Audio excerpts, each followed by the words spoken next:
নমস্কার। আজকে 12-12 portal energy. আশা করি প্রত্যেকেই এই এনার্জির সম্পূর্ণ লাভ নিয়েছেন। আজ যারা নিজেদের মনের ইচ্ছা, নিজেদের মনের অনেক দিনের প্রার্থনা ইউনিভার্সের কাছে পৌঁছে দিতে চাইছেন বা ইউনিভার্সের কাছে নিজেদের মনের কথা বলতে চাইছেন, তারা অবশ্যই এই ফ্লেমটির দিকে তাকিয়ে 12 বার নিজেদের মনের ইচ্ছাটি বলবেন এবং তারপর ইউনিভার্সকে কৃতজ্ঞতা জানাবেন।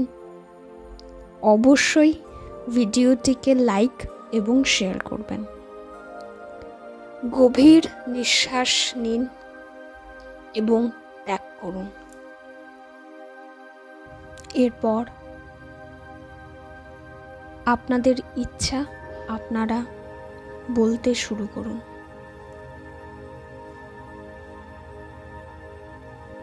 ভিডিওটিকে পজ করে 12 বার নিজেদের ইচ্ছাটি জানান। চোখ বন্ধ করেও করতে পারেন। কমেন্ট বক্সে অবশ্যই 12-12 টাইপ করবেন এবং ইজি সমাধান চ্যানেলটিকে সাবস্ক্রাইব করে নেবেন। সবাই ভালো থাকুন, সুস্থ থাকুন।